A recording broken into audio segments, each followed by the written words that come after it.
창세기 3장 15절, 로마서 1장 2절부터 4절, 그리고 계시록 22장 16절. 창세기 3장 15절, 내가 너로 여자와 원수가 되게 하고 내 후손도 여자의 후손과 원수가 되게 하리니 그는 내 머리를 상하게 할 것이요 너는 그의 발꿈치를 상하게 할 것이니라. 로마서 1장 2절부터 4절. 하나님의 그 복음은 하나님이 선지자들을 통하여 성경에 미리 약속하신 그의 아들에 관한 것으로, 그가 육신으로는 다윗의 혈통에서 나셨으나 성결의 영으로 죽은 자들 가운데서 부활하시어 능력으로 하나님의 그 아들로 인정되셨으니 곧 예수 그리스도 우리 주님이시라.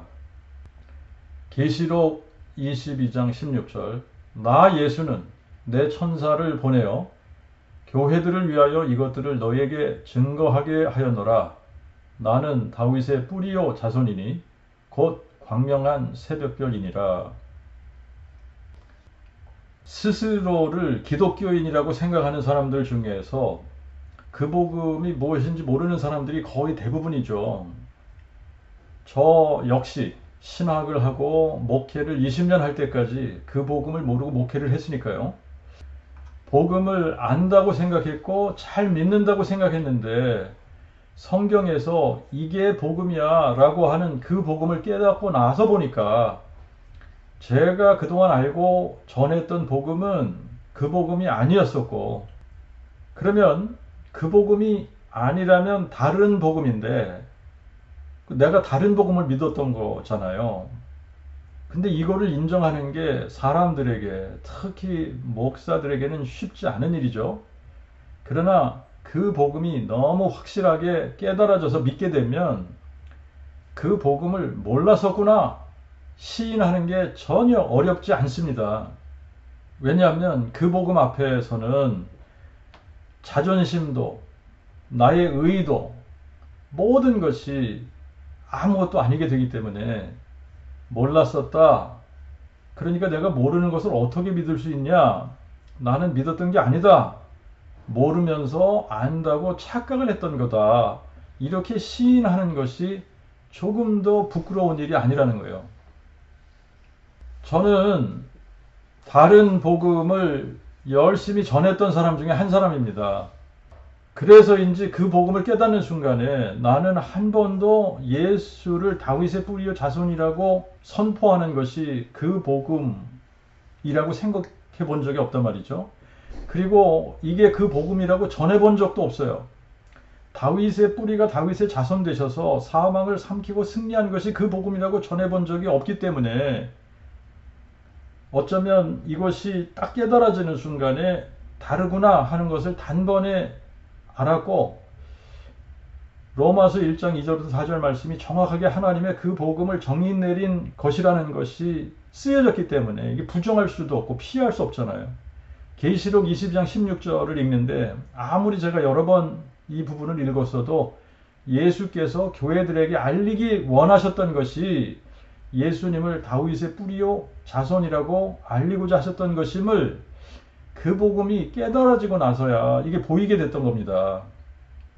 그 복음을 모르면 헷갈리는 게 참 많이 있고 성경을 잘못 해석하기가 너무나 쉽고 또 자기가 잘못 믿으면서도 잘못 믿는다는 게 보이질 않으니까 인지하지 못하는 게 문제예요. 인류의 모든 문제의 시작은 창세기 3장 6절에서 시작을 합니다. 하와가 뱀의 말을 듣고 선악을 알게 하는 나무의 실과를 따먹고 자기와 함께한 남편에게도 주어 먹게 하는 데서부터 인류의 비극이 시작이 되는 거예요. 창세기 2장 16절 17절에는 여호와 하나님이 그 사람에게 명하시되 동산 각종 나무의 실과는 내가 임의로 먹되 오직 선과 악을 알게 하는 나무의 실과는 먹지 말라. 내가 그것을 먹는 날에는 정령 죽으리라 하시니라. 정령 죽으리라는 이 말씀이 히브리어를 보면 죽으리라, 너는 죽으리라 이렇게 두 번 반복하신 거예요. 이 명령을 아담에게 주신 후에 여호와 하나님이 흙으로 각종 들짐승과 공중의 새들을 지으시고 모든 생물들을 아담에게 이끌어 오시면 아담이 각 생물마다 이름을 지어준 겁니다. 이렇게 아담이 여호와 하나님이 지은 모든 생물들에게 이름을 지어주고 났는데 정작 아담에게는 돕는 배필이 없어서 외로웠던 것 같아요. 그래서 여호와 하나님이 아담을 깊이 잠들게 하신 후에 아담의 갈비뼈로 여자를 만드시고 아담에게 돕는 배필로 주셔서 최초의 가정을 이루게 하십니다. 그리고 나서 얼마를 지났는지 몰라요. 그런데 뱀이 여자에게 접근해서 묻습니다. 하나님이 정말 너희에게 동산 모든 나무의 실과를 먹지 말라 하시더냐? 하나님이 동산 모든 나무의 실과를 먹지 말라고 하시면 하나님이 좋은 분입니까? 나쁜 분입니까? 마귀는 항상 하나님에 대해서 사실과 다르게 알도록 하려고 그래요. 그리고 하나님과 우리 사이에 이간질하는 놈이 마귀예요. 그래서 에덴 동산에서도 하와에게 하나님을 나쁘게 생각하게 유도 질문을 하는 거예요. 하나님이 정말 너에게 동산 모든 나무의 실과를 먹지 말라고 하시더냐? 하나님이 정말 그렇게 나쁜 하나님이구나. 너희들은 동산 실과 아무것도 못 먹게 하는 그런 나쁜 하나님이야. 에이, 그런 나쁜 하나님이 어딨어. 어떻게든 하나님과 사람 사이를 갈라놓으려고 하는 게 마귀가 하는 짓이고, 그렇게 하기 위해서 하나님을 나쁘게 포장하는 게 마귀예요. 여자가 뱀에게 대답을 하는데, 동산 나무의 실과를 우리가 먹을 수 있으나 동산 중앙에 있는 나무의 실과는 하나님이 너희는 먹지도 말고 만지지도 말라, 너희가 죽을까 하노라 하셨느니라. 창세기 2장 16절 17절에는 여호와 하나님이 뭐라고 말씀하셨죠? 여호와 하나님이 그 사람에게 아담에게 명하시되 동산 각종 나무의 실과는 내가 임의로 먹되 오직 선과 악을 알게 하는 나무의 실과는 먹지 말라. 내가 그것을 먹는 날에 정령 죽으리라 하시니라. 자, 이렇게 말씀하실 때에 하와는 아직 존재하지 않았습니다. 여호와 하나님이 아담에게 이렇게 말씀하신 후에 아담을 깊이 잠들게 하시고 갈비뼈 하나를 취하셔서 여자를 만드시고 하와를 아담에게 주신 거예요. 그러니까 아담이 하와에게 여호와 하나님의 명령을 이야기해 줄 때에는 너희는 먹지도 말고 만지지도 말라, 너희가 죽을까 하노라, 이렇게 이야기를 해 주었는지, 아니면 여호와께서 아담에게 말씀하신 대로 내가 그것을 먹는 날에는 정령 죽으리라 이렇게 이야기를 해 주었는지 아무도 몰라요. 그런데 아담 한 사람을 건너서 하와에게 오니까 먹지도 말고 만지지도 말라, 너희가 죽을까 하노라 이렇게 바뀐 거예요. 만지지도 말라고는 안 하셨잖아요. 그죠? 그리고 정령 죽으리라 그러셨는데 죽을까 하노라 그러셨다고 하는 겁니다. 죽을까 하노라, 펜 때무튼, 이렇게 이야기를 했다는 거예요. 펜 때무튼. 자, 그런데 여자의 말을 딱 듣고 뱀이 이렇게 말하는 거예요. 바요메로 한나하시 엘 하이샤 로못 테무튼. 로못 테무튼, 이거는 안 죽어 너는 안 죽는다 이거예요. 그러니까 결코 죽지 않아 이렇게 말한 거죠. 하나님은 분명하게 못 타무트, 죽어 너는 죽는다 이렇게 말씀하신 거예요. 못 타무트는 무트라는 히브리어가 to die, kill 이런 말이거든요. 죽다, 죽이다 이런 단어인데 이 단어가 두 번 반복해서 쓰여진 거예요. 무트 이런 식으로. 못 죽는다, 타무트 너는 죽는다 이렇게. 이때까지 죽음, 이 무트라는 것이 무슨 말인지, 이게 무트가 뭔지 아담과 하와가 모를 수도 있고 아니면 본능적으로 죽음이 뭔지를 알 수도 있고 그래요.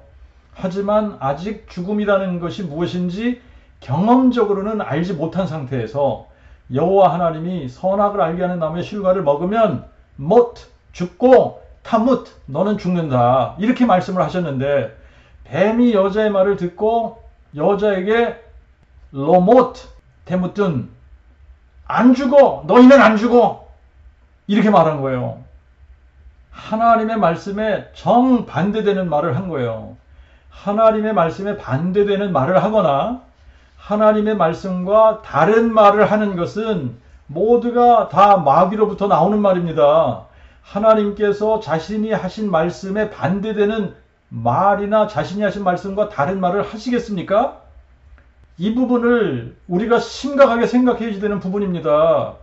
만약에 선지자라고 하면서 하나님의 말씀과 다른 말을 한다면 거짓 선지자죠.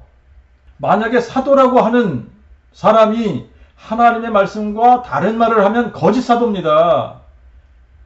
이와 마찬가지로 목사라고 하는 사람이, 선교사라고 하는 사람이, 신학교수라고 하는 사람이, 성경교사라고 하는 사람이 하나님의 말씀과 다른 말을 하면 거짓 목사고 거짓 선교사고 거짓된 자인 겁니다.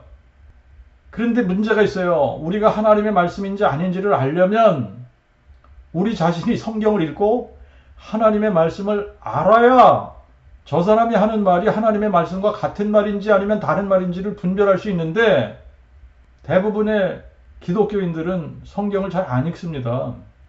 그리고 그 복음을 모르는 게 문제죠. 자, 이때까지 우리가 창세기 3장에 와서 보면 하나님께서 명하신 것은 하나밖에 없어요. 선과 악을 알게 하는 나무의 실과를 먹지 말라. 먹지 말라는 거예요. 다른 모든 것은 아담의 임의로 다 먹을 수 있고 마음대로 할 수 있지만 선악을 알게 하는 나무의 실과는 먹지 말라는 겁니다. 먹으면 죽기 때문에 먹지 말라는 거예요. 키베염 아콜라 민메누 못 타뭇. 먹으면 정령 죽기 때문에 먹지 말라는 거예요. 그런데 먹으면 정령 죽는다. 이거 먹으면 너는 진짜 죽는 거야. 이렇게 하나님께서 말씀하셨어요. 그런데 먹어도 결코 죽지 않는다라는 게 마귀의 말이에요. 그러니까 누구의 말을 듣느냐가 생명과 죽음, 누구의 말을 들을 거냐. 이 누구의 말을 듣느냐는 생명과 죽음의 선택이에요.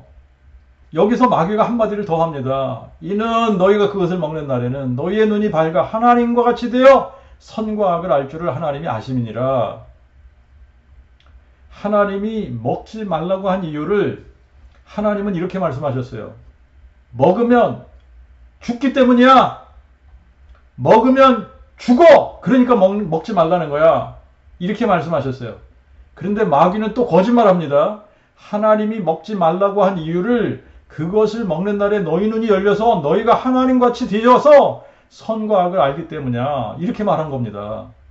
자, 이유가 다르잖아요. 완전히. 하나님은 이거 먹으면 너희가 죽는 거야. 그러니까 먹지 마. 라고 말씀하신 거고 마귀는 어떻게 말하죠? 하나님이 너희들에게 왜 먹지 말라고 한지 알아? 그것을 먹는 날에는 너희 눈이 열려서 너희가 하나님과 같이 되어서 선과 악을 알게 되기 때문이야. 하나님의 말씀과 또 다른 말을 한 거죠. 거짓말입니다. 만들어낸 말이에요. 사람은 선악과 열매를 먹고 나서 하나님과 같이 되지 않았습니다. 뱀의 말은 새빨간 거짓말이었어요. 속임수였고 사기였습니다. 하나님의 말씀이 진리고 마귀의 말은 거짓말이고 틀린 말이고 속이는 말이고 죽이는 말입니다. 지금도 우리가 성령의 인도를 받으면 하나님의 말씀으로 인도함을 받고 진리 가운데 인도함을 받아서 하나님의 말씀을 그대로 아멘으로 받는 거예요.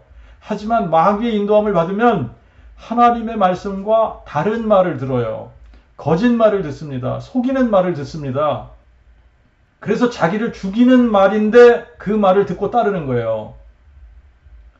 여자가 뱀의 말을 듣고 그 나무를 보니까 그것이 먹음직하게 보이고 또 보암직하게도 보이고 지혜롭게 할 만큼 탐스럽게 한 나무인지라 여자가 그 실과를 따서 먹고 또 자기와 함께한 남편에게도 주매 그도 먹은지라. 이때부터 세상에 죽음이 임하게 되었습니다. 영적인 죽음과 육적인 죽음. 영적인 죽음은 여자가 그 실과를 따먹고 아담에게 주어 먹게 한 그때부터 임했고 육적인 죽음은 930년 후에 임했습니다. 자기들이 하나님과 같이 되는 줄 알았는데 그게 아니었어요. 속은 거예요. 속아서 마귀의 종노릇하게 된 겁니다. 이때부터 인간은 두 종류의 죽음을 맛보게 되는 거예요. 하나는 영적인 죽음. 영적인 죽음은 우리의 영이 하나님으로부터 분리된 상태를 의미하는 겁니다. 그리고 육적인 죽음은 아담의 경우에 육적인 죽음은 930년 후에 나타났습니다. 그런데 지금 우리는 강건해야 7, 80 산다고 그러죠. 그죠? 100년을 살던 1000년을 살던 이때부터 사람은 다 죽습니다. 사망이 왕노릇하게 되었고 이때부터 사람들은 죽음을 무서워해서 평생 매여 마귀의 종노릇하게 된 거예요. 그래서 이때 여호와 하나님이 최초로 인류에게 그 복음을 선포해 주십니다. 그게 창세기 3장 15절 말씀이에요. 내가 너로 여자와 원수가 되게 하고, 이거 뱀에게 하신 말씀입니다. 뱀에게 내가 너로 여자와 원수가 되게 하고 네 후손도 여자의 후손과 원수가 되게 하리니 그는 여자의 후손은 네 머리를 상하게 할 것이요 너는 그의 발꿈치를 상하게 할 것이라. 아담과 하와가 뱀의 말을 듣지 않고 여호와 하나님의 말씀을 들었다면, 그래서 먹지 말라는 선악과 열매를 먹지 않았으면 죽음을 모르고 살기 때문에 구원의 필요성이 없게 되는 겁니다. 우리에게 구원이 필요한 이유는 죽음 때문이고 죽음 후에 심판이기 때문이에요. 죽음이 없으면 심판도 없고 영원히 여호와 하나님과 함께 낙원에서 살기 때문에 구원의 필요성이 없는 겁니다. 구원받을 필요가 없는 거예요. 그러면 그 복음도 필요가 없는 거예요. 인류에게 구원이 필요한 이유는 하나밖에 없어요. 인류가 영원히 살지 못하고 죽어서 심판받기 때문이에요. 노아의 홍수 이전까지 사람들은 거의 1000년을 살았습니다만 홍수 이후부터 수명이 점점 줄어서 지금은 강건하면 70여 80을 살다 죽게 되어 있습니다. 그리고 죽음 후에는 영원한 심판이기 때문에 하나님께서 창세기 3장 15절에 최초로 그 복음을 선포하신 겁니다. 그 복음은 창세기 3장 15절부터 계시록 22장까지 동일해요. 그 복음은 두 가지 내용을 담고 있습니다. 첫 번째는 여자의 후손이 나신다는 약속. 이걸 다른 말로 하면 그가 육신으로는 다윗의 혈통으로 나신다는 약속이고, 두 번째는 그가 뱀의 머리를 상하게 하신다. 이걸 다른 말로 하면 그가 죽은 자 가운데서 부활하신다는 약속이에요. 여자의 후손이라는 짜레아라는 말을 직역하면 그녀의 씨라는 말이에요. 인간 아버지가 없이 처녀가 잉태해서 아들을 낳을 것에 대한 예언입니다. 그러니까 이사야 7장 14절 보라 처녀가 잉태하여 아들을 낳으리니 그의 이름을 임마누엘이라 하리라. 이 말씀을 최초로 표현한 말이에요. 여자의 후손이 와서 무엇을 한다는 거냐? 후 예슈페카 로시, 그가 너의 머리를 상할 것이다. 슈프라는 히브리어 동사를 보면은 물어뜯다, 깨뜨리다, 상하게 하다 이런 의미가 있는데, 머리를 상하게 하다 그런 거니까 머리를 크러쉬하다, 머리를 깨부수다 그런 의미예요. 그러니까 머리를 깨부수면 끝장나는 거 아닙니까? 그죠? 여자의 씨가 와서 뱀의 머리를 깨부수면 마귀의 권세는 박살이 나는 겁니다. 그러므로 여자의 후손이 뱀의 머리를 상하게 한다라는 약속은 마귀를 멸하신다는 약속이고 사망 권세를 박살내신다는 약속입니다. 여자의 씨가 뱀의 머리를 깨부술 때에 뱀도 여자의 씨를 공격을 하죠. 그래서 너는 그의 발꿈치를 상하게 할 것이다. 똑같은 슈프라는 동사가 쓰여졌어요. 뱀은 여자의 후손의 발꿈치를 상하게 하고, 이거 물어뜯는다는 거죠. 발꿈치를 물어뜯어서 뱀은 여자의 후손을 잠시 죽이는 듯 했어요. 그래서 좋아했습니다. 잠깐 동안. 그러나 여자의 씨는 죽은 자 가운데서 부활하셔서 부활로 뱀의 머리를 박살내신 거예요. 그래서 창세기 3장 15절은 정확한 그 복음입니다. 로마서 1장 2절부터 4절 말씀과 정확하게 일치하는 그 복음인 거예요. 로마서 1장 2절부터 4절 거기에 보면 이 복음은 그랬는데, 이 복음, 하나님의 그 복음은 이 말이에요. 하나님의 그 복음은 하나님이 그의 선지자들 통하여 성경에 미리 약속하신 그의 아들에 관한 것으로 그가 육신으로 다윗의 혈통으로 나셨으나 성결의 영으로 죽은 자 가운데서 부활하시어 부활의 능력으로 하나님의 그 아들로 인정되셨으니 곧 예수 그리스도 우리 주님이시라. 로마서 1장 2절부터 4절에서는 여자의 씨가 누구의 혈통으로 오셨는지, 그리고 어떻게 뱀의 머리를 상하게 하셨는지, 그리고 그분이 누구이신지를 정확하게 가르쳐주고 있습니다. 창세기 3장 15절은 최초로 선포하신 그 복음이에요. 그 복음의 내용은 달라질 수가 없습니다. 그 복음은 항상 두 가지 내용을 담고 있습니다. 첫 번째는 여자의 후손에 대한 약속, 두 번째는 뱀의 머리를 상하게 하실 것에 대한 약속. 시간이 흐르면서 여자의 후손에 대한 약속과 뱀의 머리를 상하게 하실 것에 대한 이 약속이 좀 더 구체적으로 실체를 드러내는 다른 말로 표현이 되어지고 선포되어지지만 내용은 그대로인 거예요. 그 복음의 내용은 창세기 3장 15절 이후로 변함이 없습니다. 그 복음의 내용은 앞으로 1000년 후, 2000년 후, 3000년, 4000년, 5000년, 6000년이 지나도 동일합니다. 변하지 않습니다. 여자의 후손이 오셔서 뱀의 머리를 깨부시는 것이 그 복음인 거예요. 그러므로 아담과 하와가 범죄한 이후 창세기 3장 15절에 그 복음이 선포된 후부터는 모든 인류가 마음에 믿어야 되는 것이 그 복음입니다. 여자의 후손이 오셔서 뱀의 머리를 상하게 하실 것, 이거를 마음에 믿어야지 되는 거예요. 시간이 흐르면서 여자의 후손에 대한 계시가 점점 구체적으로 하나님께서 알려주기 시작을 해요. 아브라함에게 내 씨로 말미암아 땅의 만민이 복을 받으리라 이렇게 약속을 하시고, 다윗에게는 다윗의 허리의 열매 중에서 그리스도를 일으키시겠다고 약속을 하시고, 그리고 아하스 시대에 아람 왕 르신과 이스라엘 왕 베가가 동맹을 해서 유다 왕 아하스를 제거하고 다부엘의 아들을 남왕국 유다의 왕으로 만들려고 하는 이 악한 꾀를 계획했을 때 이사야를 통해서 표적으로 주신 것이 보라, 처녀가 잉태하여 아들을 낳으리니 그의 이름을 임마누엘이라 하리라, 이 말씀이에요. 르신과 베가의 이 계획이 왜 악한 거냐면 여호와 하나님이 다윗에게 약속하신 것이기 때문에 다윗의 보좌는 다윗의 자손에게 영원히 주시겠다고 약속을 하셨거든요. 그리고 다윗의 혈통으로 여자의 후손이 오실 것을 하나님이 계획하고 계시는데 르신과 베가는 이런 하나님의 계획을 정면 도전하겠다는 꾀를 낸 거잖아요.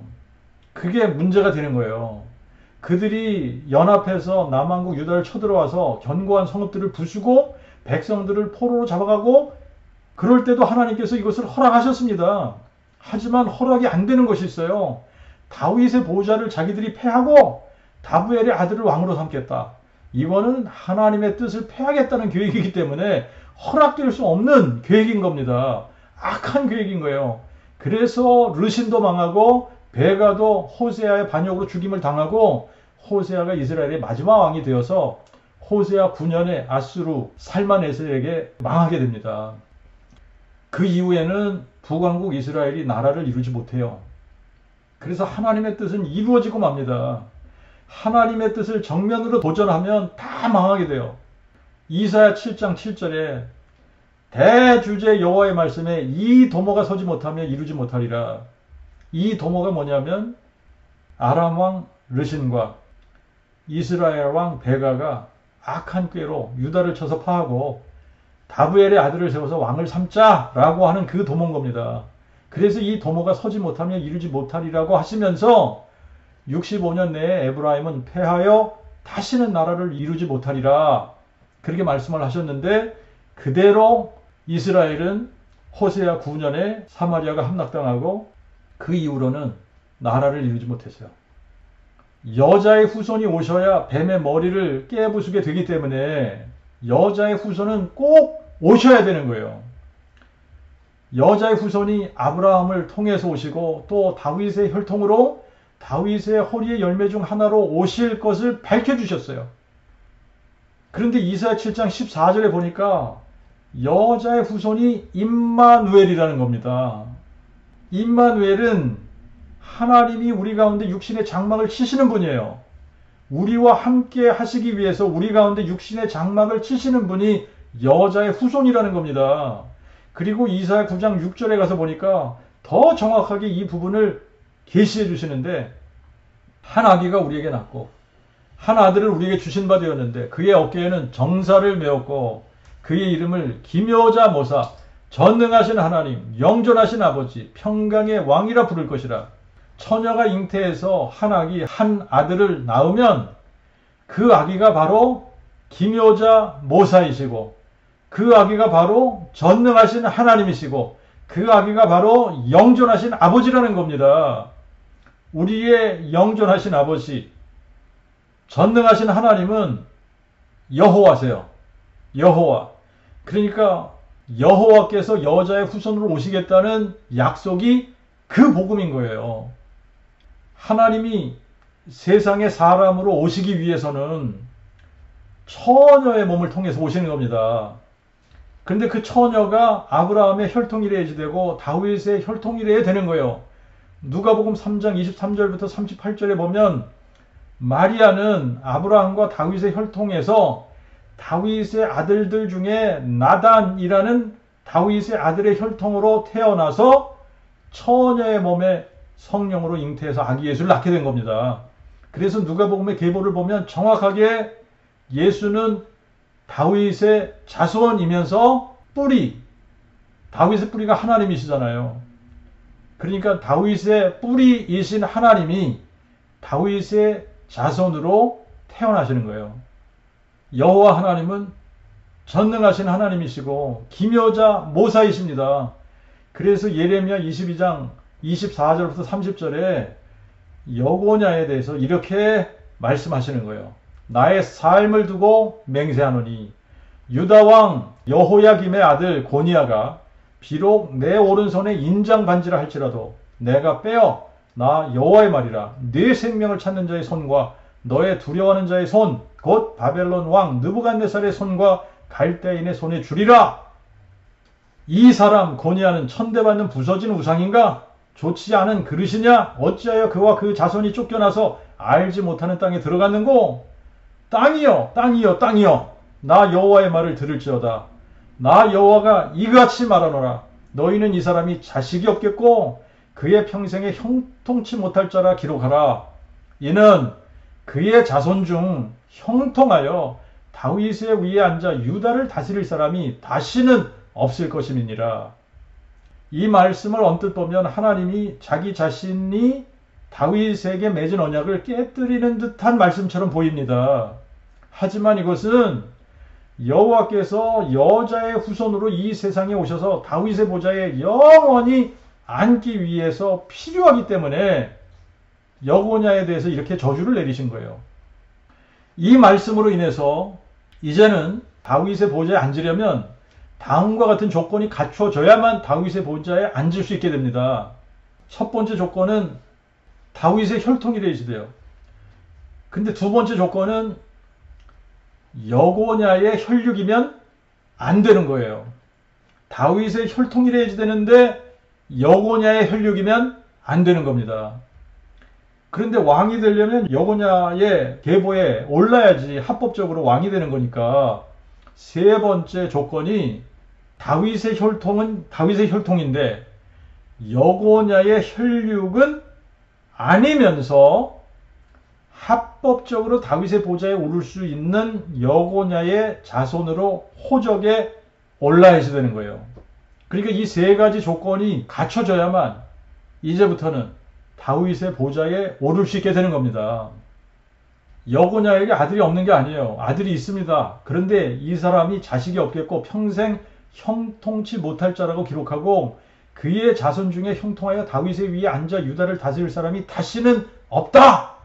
이렇게 말씀하셨기 때문에 여고냐의 혈육으로 태어나면 아무리 합법적으로 다윗의 보좌에 오를 수 있는 조건을 혈육으로 갖추고 있어도 여고냐에게 한 이 저주 때문에 여고냐의 혈육으로 태어나면 다윗의 보좌에 앉을 수가 없게 돼요. 자, 이 저주, 여고냐를 향한 이 저주가 없었더라면 여고냐의 혈육 중에 누군가가 다윗의 보좌에 앉아야 되는 겁니다. 그런데 여고냐의 혈통으로 태어난 사람은 아버지가 사람이기 때문에 아무도 하나님의 그 아들이 될 수가 없는 거예요. 그리고 죽어요. 죽기 때문에 다윗의 보좌에 영원히 앉을 수 없습니다. 그래서 기묘자 모사이신 여호와 하나님께서 이 일을 이렇게 이루어 나가시는 거예요. 여고냐는 즉위한 지 3개월 만에 느부갓네살이 여고냐의 아잡이 시드기야를 왕으로 세워놓고 여고냐는 바벨론으로 끌고 갑니다. 그리고 시드기야 9년에 예루살렘이 포위되고 11년에 멸망하게 돼요. 이때부터 이방인의 때가 시작이 돼서 예수님이 재림하셔서 다윗의 보좌에 앉으실 때까지 다윗의 보좌는 비어 있어요. 여고냐가 바벨론에 잡혀간 후에 스알디엘이라는 아들을 낳습니다. 그리고 스알디엘은 수르바벨을 낳고 여고냐의 직계 후손으로 요셉이 태어나요. 그리고 나사렛이라는 동네에서 살게 됩니다. 그런데 다윗의 아들들 중에 솔로몬의 형제인 나단의 혈통으로 태어난 한 처녀가 있어요. 마리아예요. 마리아가 나단의 혈통으로 태어나서 또 나사렛이라는 동네에서 살게 됩니다. 그래서 요셉과 마리아가 정혼을 하게 돼요. 그런데 마리아가 요셉과 동거하기 전에 일이 생겨요. 마리아가 잉태하게 된 겁니다. 율법대로 하면 마리아는 돌로 쳐서 죽여야 되는 심각한 죄를 범한 거예요. 그래서 요셉이 고민하다가 조용히 끊으려고 할 그때에 천사가 꿈에 나타나서 다윗의 자손 요셉아, 내 안에 마리아 데려오기를 무서워 말라. 저에게 잉태된 자는 성령으로 된 것이니라. 아들을 낳으리니 이름을 예수라 하라. 이는 그가 자기 백성을 저희 죄에서 구원할 자이심이라. 이렇게 계시를 해준 거예요. 그래서 요셉이 마리아를 데려와서 아내로 맞이하고 예수를 낳기까지 동침하지 않다가 아기를 낳았을 때 이름을 예수라고 했다. 이렇게 기록하고 있습니다. 예수는 마리아를 통해 다윗의 혈통으로 태어나셨어요. 마리아의 계보를 보면 다윗의 아들 나단의 혈통으로 태어나서 다윗의 자손이 맞습니다. 그러나 요셉하고는 피가 한 방울도 섞이지 않았어요. 요셉은 고니아의 직계 후손입니다.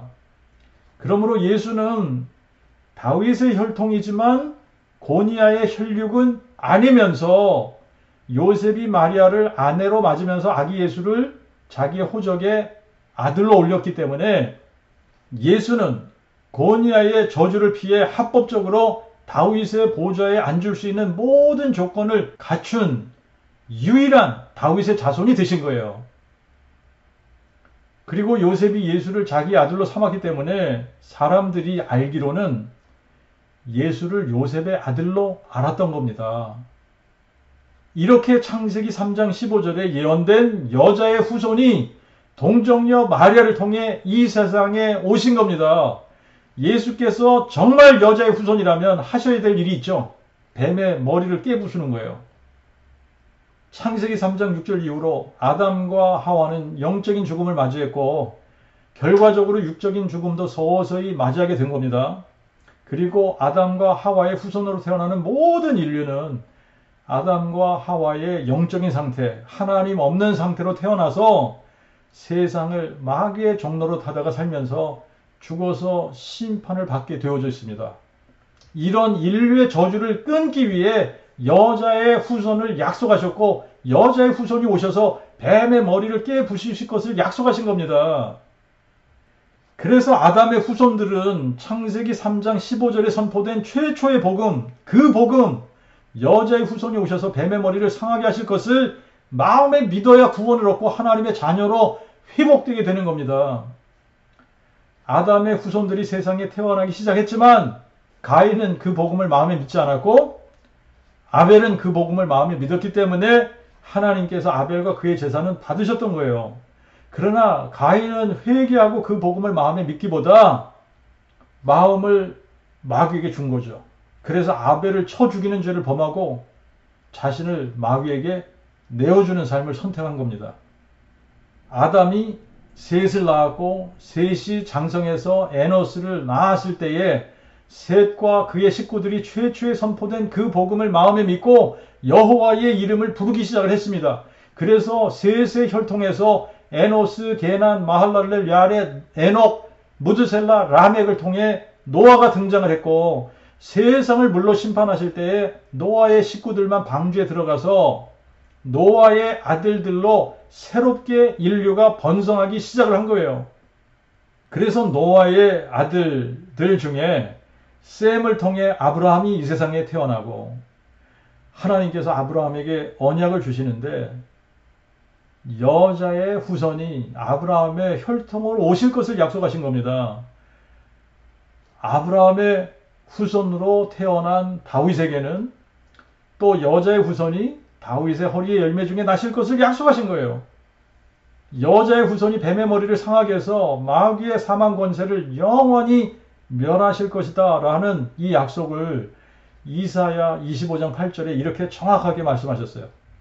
여호와께서 사망을 삼키고 승리할 것이요 대주제 여호와께서 모든 얼굴에서 눈물을 씻기시며 그의 백성의 수치를 온 천하에서 제하시리라. 여호와께서 말씀하셨느니라.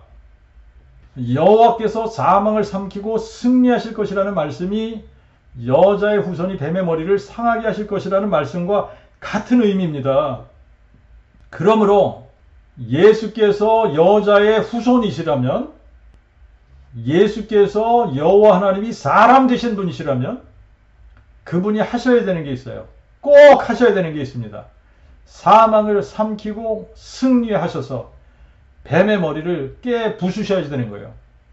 동정녀 마리아에게 탄생하신 예수는 역사적 인물이고, 역사 속에서 본디오 빌라도가 유대 총독으로 있을 때 십자가에 죽으셨고, 정확하게 사흘 만에 죽은 자 가운데서 부활하셨습니다. 역사적인 사건이에요. 그래서 이 부활로 사망을 삼키고 승리하셨습니다. 창세기 3장 15절에 뱀의 머리를 상하게 하실 것이라는 약속을 이루신 거예요. 누가 여자의 후손으로 오실 것인지 이사야 7장 14절 그리고 9장 6절에 정확하게 밝히셨어요. 여호와 하나님, 전능하신 하나님, 영존하신 아버지, 기묘자 모사이시고 평강의 왕이시고 다윗의 뿌리이신 여호와께서 여자의 후손 임마누엘 되실 것을 가르쳐 주셨습니다. 창세기 3장 15절에서부터 약속하신 그 복음의 약속이 약속으로만 있는 것이 아니라 역사 속에 성취가 되었습니다. 처녀가 잉태해서 아들을 낳았고, 그 처녀가 다윗의 혈통의 한 처녀이기 때문에 동정녀 마리아가 낳은 아기 예수는 다윗의 혈통으로 나신 여자의 후손이시고, 그분이 성령으로 잉태함으로 태어났기 때문에 하나님의 그 아들이신 겁니다. 육체로는 분명하게 여자의 후손이시고 다윗의 자손이신데, 그분의 육체 안에 거하시는 영으로는 이분이 영존하시는 아버지시고 전능하신 하나님이시고 기묘자이시고 모사이시고 평강의 왕이시고 다윗의 뿌리이신 여호와 하나님이신 겁니다. 그래서 여호와 하나님이 사람 되시면서 하나님의 그 아들이 되신 거예요. 동정녀 탄생하신 아기 예수는 임마누엘이십니다. 우리와 함께하는 하나님이세요. 우리와 함께하기 위해 우리 가운데 육체의 장막을 치신 여호와 하나님이 예수이신 겁니다. 하나님은 한 분 여호와십니다. 신명기 6장 4절에 들으라 이스라엘아, 우리 하나님 여호와는 한 분 여호와시니 너는 마음을 다하고 성품을 다하고 힘을 다하여 내 하나님 여호와를 사랑하라 하셨고, 신명기 4장 35절 39절에는 여호와는 하나님이시요 그 외에 다른 신이 없음을 너로 알게 하려 하심이라. 그런즉 너는 오늘날 하늘 위나 땅 아래 오직 여호와는 하나님이시요 다른 신이 없는 줄을 알아. 내 마음에 새기라. 여호와 외에는 신이 없다는 것을 마음에 새겨야 하는 거예요. 그리고 이사야 44장 24절에는 내 대속주여 모태에서 너를 조성한 나 여호와가 말하노라. 나는 만물을 지은 여호와라. 내가 홀로 하늘을 펴고 땅을 베풀었을 때에 누가 나와 함께 있었느냐? 답은 여호와와 함께하는 신이 없다입니다. 여호와와 함께하는 신이 없어요. 하나님은 여호와 한 분이시고 여호와 외에 다른 신이 없어요. 그리고 신명기 32장 39절에도 너희는 이제 나 곧 내가 그인 줄 알라. 나와 함께하는 신이 없느니라. 정확하게 말씀하셨어요. 나와 함께하는 신이 없다. 하나님은 여호와 한 분이시고 여호와 외에 다른 신이 없고 여호와와 함께하는 신이 없다. 이것이 하나님의 말씀입니다. 하나님은 한 번도 이 진리를 번복하신 적이 없어요. 이것이 하나님 자신에 대한 하나님의 계시이고 가르침입니다. 그러므로 잘 들으셔야 됩니다. 하나님이 말씀하신 것과 다르게 말하고 가르치는 것은 누가 하는 거라고 그랬습니까? 마귀가 하는 짓이라고 그랬죠. 마귀가 하는 거예요. 마귀는 하나님의 말씀과 다르게 말하고 다르게 가르칩니다. 하나님이 분명히 하나님은 여호와 한 분이시고 여호와에는 다른 신이 없고 여호와와 함께하는 신도 없다. 그렇게 말씀하셨습니다. 하나님이 그렇게 말씀하셔놓고 그게 아니야. 내가 잘못 말했어. 하나님은 세 분인데 하나야. 이렇게 말씀하시지 않는다는 거예요. 신약에서도 하나님은 한 분이시라고 분명하게 가르치고 있습니다. 하나님이 한 분이신 것은 귀신들도 믿고 떤다고 했습니다. 서기관 중에 한 사람이 예수님께 무엇이 첫째 되는 계명이냐고 물었을 때에 예수님께서 인용하신 말씀이 신명기 6장 4절 5절이에요. 이에 예수께서 그에게 대답하시되 모든 계명 중 첫째는 이것이니 이스라엘아 들으라. 여호와 곧 우리 하나님은 유일하신 여호와, 한 분 여호와, 원 여호와. 너는 내 마음을 다하고 목숨을 다하고 뜻을 다하고 힘을 다하여 여호와 내 하나님을 사랑하라 하셨으니 이것이 첫째 되는 계명이요. 로마서 3장 30절에도 하나님은 한 분이시라고 했고 고린도전서 8장 4절에도 또 한 분밖에 다른 하나님이 없는 줄 아노니 그랬고 에베소서 4장 6절에도 한 분 하나님 곧 만유의 아버지가 계신다고 그랬고 디모데전서 2장 5절에도 하나님은 한 분이시요 또 하나님과 사람 사이의 중보자도 한 분이시니 곧 사람이신 그리스도 예수시니라. 하나님은 여호와 한 분이십니다. 여호와 외에는 신이 없습니다. 여호와와 함께하는 신도 없습니다. 그러므로 디모데전서 3장 16절에 크도다 경건의 비밀이여 그렇지 않다는 이가 없도다. 하나님이 육신으로 나타난 바 되시고 하나님이 육신으로 나타나셨다면 하나님은 한 분 여호와시기 때문에 그리고 여호와 외에는 다른 신이 없고 여호와와 함께하는 신도 없기 때문에 여호와께서 육신으로 나타나신 거예요. 육신으로 나타나신 하나님은 동정녀 탄생하신 예수시고 그러므로 예수는 여호와 하나님이 사람 되신 분인 겁니다. 디모데전서 3장 16절은 이것이 크고 놀라운 경건의 신비라고 외쳤고 이것이 그 복음의 비밀인 거예요. 사람들은 홀로 한 분이신 여호와 하나님이 사람 되신 것을 잘 믿으려고 하지 않습니다. 그러나 성경은 참되고 진리이며 만약에 사람들이 만든 신학이라는 학문이 하나님의 말씀과 일치하지 않고 다른 말을 하고 다른 것을 가르친다면 창세기 3장에 뱀이 하와를 유혹할 때 하나님의 말씀과 다른 말을 한 것 같은 마귀의 말이고 거짓이고 속임수이고 죽이는 말인 거예요. 하나님께서 보낸 메신저라면 하나님의 말씀과 다른 말을 할 수 없습니다. 예수님이 자신에 대해서 이렇게 말씀하셨어요. 계시록 20장 16절에 나 예수는 내 천사를 보내어 교회들을 위하여 이것들을 너희에게 증거하게 하였노라. 나는 다윗의 뿌리요 자손이니 곧 광명한 새벽별이니라. 나 예수는 다윗의 뿌리요 자손이라고 말씀하셨어요. 요한복음 8장 24절 25절에는 이러므로 내가 너에게 말하여 너희는 너희 죄 가운데서 죽으리라 하였노라. 너희가 만일 내가 그인 줄 믿지 아니하면 너희가 너희 죄 가운데서 죽으리라. 이에 저희가 예수께 묻기를 내가 누구냐 하니 예수께서 다시 그들에게 이르시되 나는 처음부터 너희에게 말하여 온 자니라.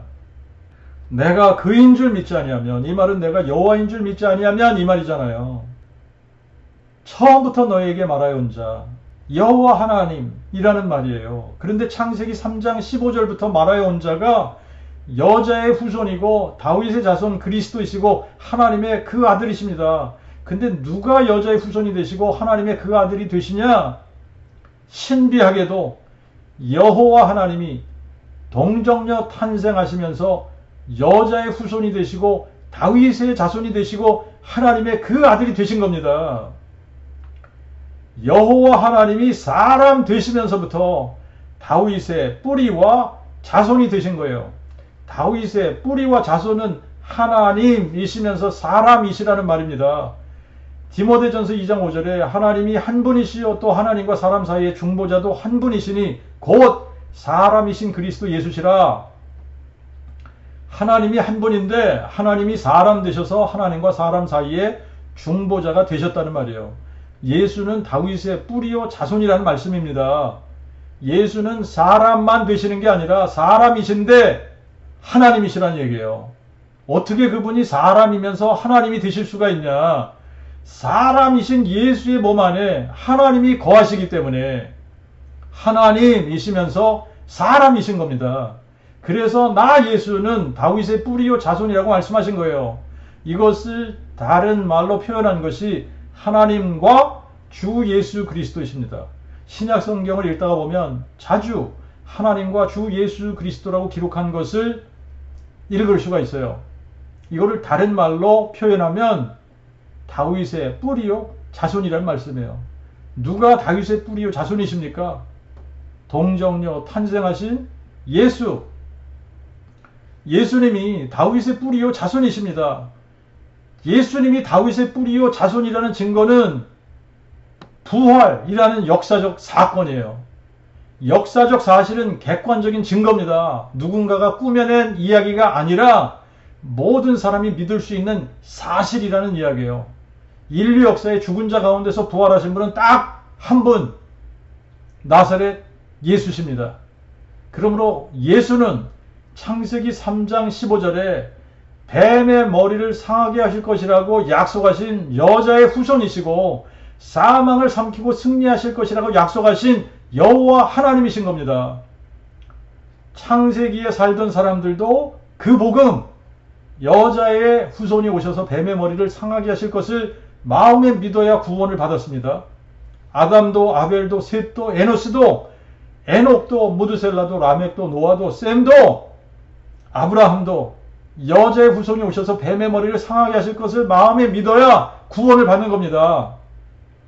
아브라함은 구체적으로 여자의 후손으로 오시는 분이 여호와 하나님 자신이심을 알게 됐어요. 이삭을 여호와께 바쳤던 모리아산에서 이것을 깨닫게 됩니다. 그래서 그것을 여호와 이레라고 부를 수 있었던 거예요. 여호와께서 여자의 후손으로 오셔서 이 산에서 보이실 것이구나. 그래서 우리를 위한 속죄의 제사를 드리시고 그분이 죽은 자 가운데서 다시 살아나셔서 뱀의 머리를 부수실 것이구나 하는 것을 미리 보고 믿었던 겁니다. 다윗도 그리스도께서 자기 허리의 열매 중에서 나셔서 죽은 자 가운데서 부활하실 것을 미리 보고 믿었던 겁니다. 창세기부터 말라기까지 구약의 모든 성도들은 율법을 지켜서 구원받은 것이 아니라 창세기 3장 15절에 선포되었던 그 복음, 여자의 후손이 오셔서 죽은 자 가운데서 부활하셔서 뱀의 머리를 상하게 하실 것을 미리 보고 마음에 믿어서 구원을 받은 겁니다. 예수님 당시의 사람들은 자기들 눈으로 직접 사람 되신 여호와 하나님을 보았던 거고 그래서 보고 믿은 겁니다. 그런데 보고도 보지 못하고 들어도 듣지 못한 사람들은 끝까지 소경이 되어서 믿지 못했지만 부활하신 예수님을 만난 사람들은 다 예수를 여호와 하나님이 사람 되신 여자의 후손, 다윗의 자손, 하나님의 그 아들이라고 알고 믿었던 거예요. 오순절날 성령으로 오신 여호와 하나님이 사도들의 입을 열어 선포하신 그 복음이 짧게 이야기하면 여자의 후손이 와서 뱀의 머리를 부수셨다. 그분이 죽은 자 가운데서 부활하셔서 우리에게 나타나셨고 우리가 다 이 일의 증인들이야 라고 외쳤던 겁니다. 그렇게 그 복음을 선포함으로 예루살렘에 처음으로 교회가 세워졌고 우리는 이 교회를 초대교회라고 부릅니다. 초대교회 성도들은 거의 대부분이 유대인들로 구성이 되었어요. 선지자들도 유대인들이고 사도들도 유대인들이고 예수님도 심지어는 유대인으로 태어나셨습니다. 그래서 예수님께서 요한복음 4장 21절에 구원이 유대인에게서 남이니라. 구원이 유대인에게서 남이라. 그리고 성경도 거의 다를 유대인들이 기록했습니다. 신약 성경을 보면 사도행전과 누가복음만 빼고 다 유대인들이 기록했어요. 그들이 히브리어로 신약 성경을 기록해서 대대로 남긴 사본들이 발견이 되고 있습니다. 거기에 보면 그들이 예수를 누구로 믿었는지 정확하게 밝혀지고 있어요. 고린도전서 12장 3절에 성령으로 아니하고는 아무도 예수를 주제시라 고백할 수 없느니라, 이렇게 기록된 부분이 히브리어 사본에는 성령으로 아니하고는 아무도 예수를 여호와라 고백할 수 없느니라, 이렇게 기록되어졌습니다. 모든 선지자들과 구약의 성도들은 여호와께서 사람 되셔서 여자의 후손으로 오셔서 뱀의 머리를 상하게 하실 것을 미리 보고 믿었고, 사도들은 여호와께서 동정녀 탄생하신 임마누엘이신 예수이신 것을 부활로 보고 믿었고, 그렇게 기록해서 대대에 남겼던 겁니다. 이 영생은 유일하신 참 하나님과 아버지께서 보내신 자 예수 그리스도를 아는 것이니이다. 성령으로 아니하고는 아무도 예수를 여호와라 고백할 수 없느니라. 유일하신 참 하나님은 상천하지에 홀로 한 분 여호와십니다. 여호와 외에는 신이 없고 여호와와 함께하는 신도 없습니다. 그런데 여호와께서 창세기 3장 15절에서부터 선포하신 최초의 복음이 바로 그 복음이에요. 여자의 후손이 뱀의 머리를 부수실 것이라는 약속입니다. 이 약속을 이루신 분이 여호와 하나님이세요. 자신이 친히 다윗의 혈통의 한 동정녀의 몸을 통해 육신으로 오셔서 여자의 후손이 되시고 다윗의 자손이 되시고 하나님의 그 아들이 되신 거예요. 그래서 죽은 자 가운데서 부활하셔서 사망을 삼키고 승리하심으로 뱀의 머리를 상하게 하신 여자의 후손이시고 여호와 하나님이 육체로 나타나신 하나님의 그 아들이심을 증명해 보여주신 겁니다. 그 복음을 마음에 믿고 구원 얻어서 이 땅에서 천국을 누리며 예수의 부활을 증거하며 예수를 다윗의 뿌리요 자손이라고 외치는 그 복음의 일꾼들이 되시기를 우리의 영존하신 아버지, 사람 되신 여호와 예수 그리스도 이름으로 축원합니다.